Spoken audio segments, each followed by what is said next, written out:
जागरूक सभासद आसाराम चव्हाण, माझे मित्र सन्माननीय प्रवीण राणे, सन्माननीय अनिल सरतापे सर, सन्माननीय शशिकांत खडसे सर आणि आमचे मित्र प्रवीण कापरतीवार सर, आज यवतमाळ जिल्हा परिषद कर्मचारी पतसंस्था रजिस्टर नंबर 109 या पतसंस्थेचे जागरूक सभासद म्हणून आम्ही आज या ठिकाणी पत्रकार परिषद घेतलेली आहे।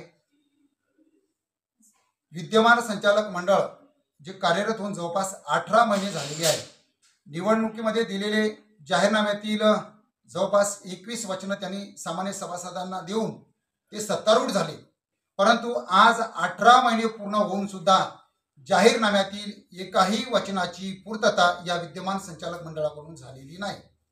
या उलट अनेक चुकीचे निर्णय घेऊन नियमबाह्य कामकाज करून या 109 पतसंस्थेला डबघाईस आणण्याचं काम या विद्यमान संचालक मंडळाकडून सुरू आहे।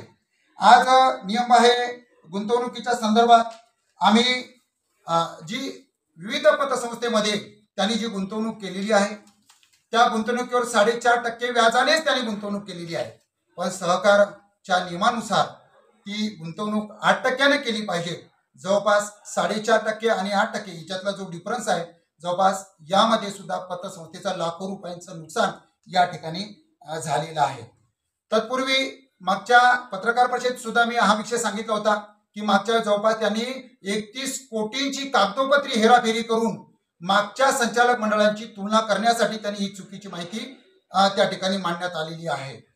त्यानंतर नियमबाह्य बांधकाम करणं, त्यानंतर तिरुमाला जी पतसंस्था अमरावतीमध्ये आहे त्या ठिकाणी त्यांनी 5 कोटी रुपयाची गुंतवणूक केली। ती गुंतवणूक करताना त्यांनी 9.5% व्याजदराने केली, परंतु त्याच पतसंस्थेकडून त्यांनी 21% कर्ज घेऊन 21% व्याजदराने कर्ज घेऊन जवळपास 109 पतसंस्थेचं त्यांनी 50 लाख रुपयांचं जवळपास नुकसान केलेलं आहे।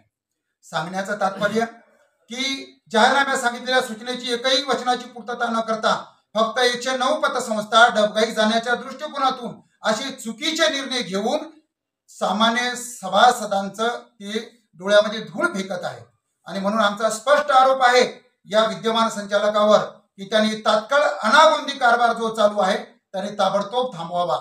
अवैधरित्या बांधकाम असो, अवैध कर्ज वाटप असो, अशा पद्धतीचे विविध त्याच्यानंतर लॉकर सिस्टम, या लॉकरची काही गरज नसताना सुद्धा त्या ठिकाणी 20 लाख रुपयांची लॉकर निर्मिती करून त्यामध्ये पतसंस्थेचे लाखो रुपये त्यांनी व्यर्थ खर्ची घातलेले आहेत। अग्रिम संदर्भात संचालक मंडळांना अवैधरित्या अग्रिम सुद्धा दिल्या जाते। आज जी यापूर्वीचं संचालक मंडळ होतं त्या संचालक मंडळाने अध्यक्ष आणि संचालक मंडळाने ज्या दिवशी अर्ज त्याच दिवशी कर्ज, त्याच दिवशी सामान्य सभासद आल्यानंतर त्यांना कर्ज मिळायचं, परंतु एक दिवस तर सोडा, या विद्यमान संचालकाच्या कारकिर्दीमध्ये त्या योजनेला सुद्धा याने हरताळ फासलेला आहे। आज जवळपास एक दीड महिना या सभासदांना कर्जासाठी वेटिंगवर राहावं लागते। नियमितपणे कर्ज वाटप नाही, अनागोंदी कारभार चालू आहे। या विरोधामध्ये आज जागरूक सभासद म्हणून आम्ही या पत्रकार परिषदेमध्ये आज सहकार विभागाकडे त्यांच्या अनागोंदी कारभारांचं त्या ठिकाणी आम्ही तक्रार सुद्धा करणार आहोत।